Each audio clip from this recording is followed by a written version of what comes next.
Hello friends, welcome to savage point. நான் உங்கள் ஏஸ்கர். நம்ம யாருமே எதிர்பார்க்காத ஒரு அனௌன்ஸ்மெண்ட் அப்படின்லாம் சொல்ல முடியாது, நம்ம எதிர்பார்த்தது தான். ஏன்னா லாஸ்ட் ஒரு 2 months முன்னாடியே வந்து பார்த்தீங்கன்னா இது மாதிரி டாக்ஸ் ஒன்று போயிட்டு இருக்கு. லோகேஷ் கனகராஜ், அல்லு அர்ஜுன் சார் அண்ட் பிரபா சார்ட்ட வந்து மைத்திரி ஃபிலிம் மேக்கர்ஸ் இவங்க மூலமாக பேசிட்டு இருக்காரு. யாராவது ஒருத்தர் கன்ஃபார்மாக இது நான் பண்ணுறேன் அப்படின்னு சொல்லிட்டாங்கன்னா நெக்ஸ்ட் ப்ராஜெக்டாக அதான் மூவ் ஆகும். எல்சியும் கிடையாது, ஒரு மண்ணாங்கட்டியும் கிடையாது அப்படின்ற மாதிரி வந்து பார்த்தீங்கன்னா அந்த இதில் பேசியிருப்பேன். அதை வந்து உறுதிப்படுத்திட்டாங்க. இந்த சங்கராந்தி அந்த ஒரு ஃபெஸ்டிவலை வந்து முன்னிட்டு ஃபைனலி அந்த அனௌன்ஸ்மெண்ட் வீடியோ வந்து பார்த்தீங்கன்னா இப்போ விட்டுட்டாங்க ப்ரொடக்ஷன் ஹவுஸ் சைட்லேருந்து அஃபிஷியலா. ஓவராலா இந்த படம் என்னவா இருக்க போகுது, எப்படி இருக்க போகுது, இந்த விஷயங்கள்லாம் இந்த வீடியோ நம்ம டீட்டெயிலாக பேசிடலாம். அதனால இந்த வீடியோவை ஸ்கிப் பண்ணாம ஃபுல்லா பாருங்க. வாங்க நம்ம வீடியோக்குள்ள போகலாம்.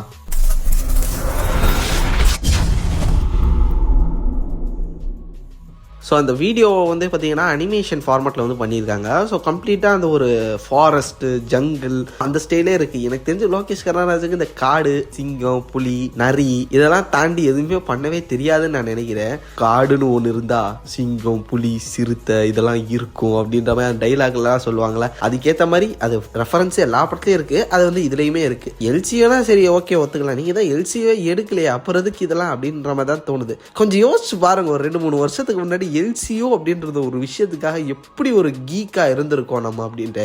லிட்டரலி அது எல்லாத்தையுமே சுக்குனரா அவரே உடைச்சிட்டாரு. அவ்வளோ ஹைப் இருந்தது. நார்த் இந்தியன்காரங்களாம் வந்து ஹைப் ஏற்றிக்கிட்டு இருந்தானுங்க இந்த ஒரு எல்சியூக்காக. தமிழ் படத்துக்காக நார்த் இந்தியன்காரங்க வந்து ஹைப் ஏற்றிக்கிட்டு இருந்தாங்க. பார்த்தா கம்ப்ளீட்டா லியோக்கு அப்புறம் அந்த ஒரு சாப்டரே அவர் மொத்தமா தொடாம அப்படியே வேஸ்ட் பண்ணிட்டு இருக்காரு. யோசிச்சு பாருங்க, கைதி 2 இருக்கு, விக்ரம் இருக்கு. ஸ்டாண்ட் அலோன் ஃபிலிம் பண்றது தப்புன்னு நான் சொல்லவே இல்லை. பட் உங்களுக்கு இங்க ஆப்ஷன் இருக்கு, இங்க பண்ணக்கூடியதுக்கான விஷயங்கள் எல்லாம் இருக்கு. ஃபேன்ஸ் இதுக்காக தான் வெயிட் பண்ணிட்டு இருக்காங்க. அப்புறம் ஏன் அதை விட்டுறீங்க? இல்லைன்னா அப்புறம் எதுக்கு அதுக்கு அனௌன்ஸ்மெண்ட் கொடுக்குறீங்க? எதுக்கு எல்சியோன்னு ஒரு விஷயத்தை ஃபர்ஸ்ட் ஸ்டார்ட் பண்ணீங்க? அதுக்கு நீங்களே வந்து பாத்தீங்கன்னா ஒரு பிராண்ட் அம்பாசிடர் மாதிரி இறங்கி அதை வச்சு ஹைப் ஏற்றி எல்லா இன்டர்வியூல அதை பத்தி பேசி எதுக்கு ப்ரொமோஷன் பண்ணி ஏன் அதெல்லாம் பண்ணீங்க? இது கிட்டத்தட்ட ஒரு ஸ்கேமர்ன்ற மாதிரியான ஒரு விஷயத்துல போயிட்டு இருக்குல்ல. எண்ட் ஆஃப் த டே அந்த டைம்ல ஒரு படத்தோட ப்ரொமோஷனுக்காக சுட்டவடைய விற்கிறதுக்காக பண்ண ஒரு ஸ்கேம்ன்ற மாதிரி இப்போ அது மாறிட்டு இருக்குல்ல லேட்லி. அதுலயும் ஆக்டர் ஹாலிவுட் ஆக்டர் கிடையாது, டாலிவுட் ஆக்டர். அது ஒரு வேற சாப்டர், அதுக்கு நான் அப்புறமேட்டு வரேன். அது ஒரு தனி வீடியோ, அதை பற்றி நம்ம பேச வேண்டியது இருக்கு. ஹாலிவுட்டோட ஃபியூச்சர் அதெல்லாம் இருக்குது. அது வந்து ஒரு வீடியோவில் அந்த டாபிக் நான் தனியாக பேசுகிறேன். இப்போ நம்ம கம்ப்ளீட்டாக இந்த ஒரு படத்தை பற்றியே நம்ம பேசுவோம். இது வந்து இப்போவே டெஃபினட்டாக தெரிஞ்சிருச்சு, ஸ்டாண்ட் அலோன் ஃபிலிம் தான். அந்த ஒரு அனிமேஷன் ஃபார்மேட்டை பார்க்கும்போதே தெரியுது. லயனு, அதுக்கப்புறம் சீட்டா, ஹார்ஸ் இது எல்லாத்தையும் காட்டுறாங்க. அதில் வந்து பார்த்தீங்கன்னா அல்லு அர்ஜுன் ஒரு குதிரை மேலே ஏறி இருக்கிற மாதிரியான ஒரு ஷாட். இதெல்லாம் வச்சு பார்க்கும்போது என்ன கதையாக இருக்கும் அப்படின்றதெல்லாம் நம்ம கணிக்க முடியாது. ஏன்னா இது லோகேஷ் கனகராஜ் படம். ப்ரோமோல இருக்கிறதே வந்து பாத்தீங்கன்னா படத்துல இருக்கும்னு சொல்ல முடியாது. ஏன்னா கூலி படத்துக்கு ஒரு ப்ரோமோ ஒன்று காமிச்சாங்க. அதுல என்ன படத்துல இருந்தது, அந்த கோல்டு காயின் ஏதாவது ஒண்ணு வந்து அந்த படத்துல யூஸ்ஃபுல்லா இருந்ததா? ஒண்ணுமே அந்த படத்துல ஒரு மெயின் லீட் பாயிண்டாவே இல்லை. அது ஏதோ போற போக்கில் போச்சு. அது மாதிரிதான் இருக்கும்னு நான் நினைக்கிறேன். என்ன ப்ரோ இவ்வளவு வெறுப்பா பேசிட்டு இருக்கீங்க அப்படின்னு கேட்டீங்கன்னா கடுப்பா இருக்குங்க. என்னங்க எவ்வளவு ஒரு எனக்கு லோகேஷ் கனகராஜ் மேல அவ்வளோ ரெஸ்பெக்ட் இருந்தது. லிட்டரலி அவரோட படங்கள்லாம் எனக்கு ரொம்ப பிடிக்கும். பட் ஏன் இவர் இது பண்ற அந்த வட சென்னை படத்துல சொல்ற மாதிரி தான், பொருளை பிடிக்க தெரியாதவனே ஊருக்குள்ள ரவுடின்னு சுத்திட்டு இருக்கான், எல்லா வேலையும் கரெக்டா செய்யறவே இந்த வேலையே வேணாம்னு போறது இப்பதான் பாக்குறேன்ற மாதிரி அவ்வளவு பர்ஃபெக்டா பண்ணக்கூடியவர் இங்க அவ்வளவு ஹைப் இருக்கு.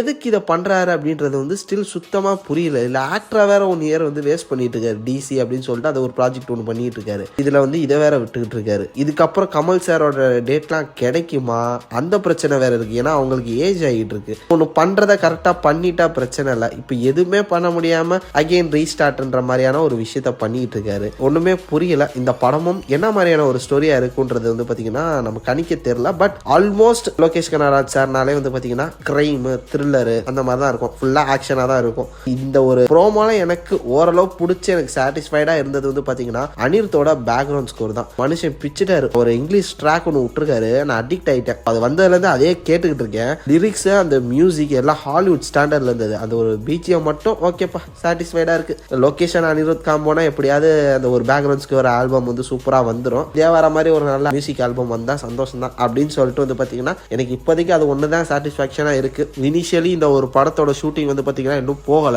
ஏன்னா அட்லி அல்லு அர்ஜுன் ப்ராஜெக்டோட ஷூட்டிங்கே இன்னும் போய்கிட்டு இருக்கு. அதுவே இந்த வருஷத்தோட மிட்டு கிட்ட தான் முடியுது. இவங்களுமே வந்து பாத்தீங்கன்னா 2026 இருந்து ஷூட்டிங் ஸ்டார்ட்ஸ்ன்ற மாதிரி இந்த ப்ரோமோலே மென்ஷன் பண்ணியிருக்காங்க. அப்போ சம்மர்ல இருந்து இந்த படத்தோட ஷூட்டிங் ஸ்டார்ட் ஆகும்னு நினைக்கிறேன். இப்போ ப்ரீ ப்ரொடக்ஷன் ஒர்க்ல அவங்க ஒர்க் பண்ணிட்டு இருப்பாங்க. ஆல்ரெடி ஏடிஸோட இருந்து ஒரு போட்டோஸ் வந்து பாத்தீங்கன்னா இந்த மாதிரி போட்டாரு LK7 அப்படின்னு சொல்லிட்டு. அந்த ப்ராஜெக்டான ப்ரீ ப்ரொடக்ஷன் ஒர்க் போயிட்டு இருக்கு. ஸோ டிசி படத்துலேயும் ஒரு ஹீரோவாக நடிச்சிட்டு இருக்காரு. அதுவும் எனக்கு தெரிஞ்சு அதுக்குள்ளாட்டி நடிச்சு முடிச்சிடுவான்னு நினைக்கிறேன். அந்த படத்தோட ஷெட்யூலும் முடிய போகுது. அப்படி பார்க்கும்போது நிச்சயமாக அதெல்லாம் முடிச்சுட்டு கரெக்டாக இங்கே ஷூட்டிங் வரதுக்கு இவரும் அந்த படத்தோட ஷூட்டிங் முடிச்சுட்டு இங்கே கனெக்ட் ஆகிறதுக்கு ஈஸியாக இருக்கும். ஸோ நிறைய பேர் என்ன எதிர்பார்த்தாங்கன்னா அல்லு அர்ஜுன் வந்து அட்லி ப்ராஜெக்டை முடிச்சுட்டு டேரக்டாக திரிவிக்ரம் ப்ராஜெக்ட் பண்ணுவார். ஏன்னா அது வந்து ரொம்ப காலமாக வெயிட்டிங்கில் இருக்கு. புஷ்பா 2க்கு முன்னாடிலேருந்தே அது ஒரு ப்ராஜெக்ட் அனௌன்ஸ் பண்ணி வெயிட்டிங்கில் இருக்கு, பெண்டிங்கில் இருக்கு. அது பண்ணுவார். இல்லைனா வந்து சுகுமாரோட சேர்ந்து பண்ண வாய்ப்பு இருக்கு. மறுபடியும் புஷ்பா 3 பண்ணலாம் அப்படின்ற மாதிரி சொன்னாங்க. இல்லைனா ஒரு ஹிந்தி டேரக்டர்கிட்ட வந்து கதை கேட்டு வச்சிருக்காரு. ஹிந்தி டேரக்டரோட தான் படம் பண்ண போறாரு அப்படி இப்படின்னு சொல்லிட்டு வந்து பார்த்தீங்கன்னா நிறைய பேசிக்கிட்டு இருந்தாங்க. பார்த்தா சடனா கடைசியில் தான் வந்தார் விநாயக் அப்படின்ற மாதிரி உள்ள போந்துட்டாரு நம்ம லோகேஷ் கனகராஜ் சார்.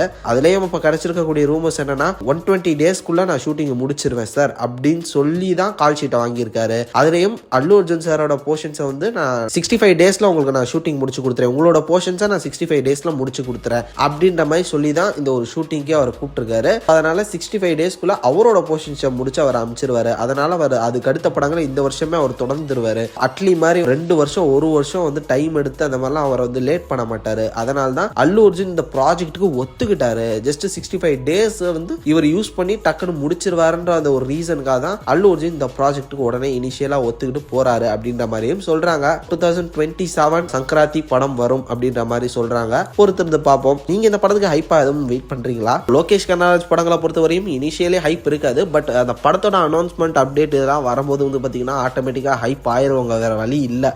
அந்த மனுஷன் வந்து பாத்தீங்கன்னா பிஃபோர் ரிலீஸ் ஒரு ஆரா ஃபார்ம் பண்ணுவான். அது வந்து அந்த ஆள்கிட்ட மட்டும்தான் அந்த மேஜிக் இருக்கு போல. அந்த ஆள்கிட்டே அட்லிக்கிட்டே தான் அந்த மேஜிக் இருக்கு போல. படம் நல்லா இருக்கோ இல்லையோ, அவர் இதுக்கு முன்னாடி ஃபெயிலியர் கொடுத்துருக்காங்களா சக்சஸ் கொடுத்துருக்காங்களோ அதெல்லாம் என்னன்னு தெரியாது. பட் பிஃபோர் ரிலீஸ்க்கு முன்னாடி அதை பண்ணக்கூடிய அந்த டீசர் ட்ரெய்லர் ஃபர்ஸ்ட் லுக் அந்த ப்ரொமோஷன்ல ஒரு ஹைப் ஏற்றி நம்மள ஒன்று பண்ணிடுறாங்க. பொறுத்திருந்து பார்ப்போம். இந்த ஒரு படம் லோகேஷ் கனகராஜ் சாருக்கு வந்து ஒரு டேர்னிங் பாயிண்டா இருக்குமா அப்படின்றத.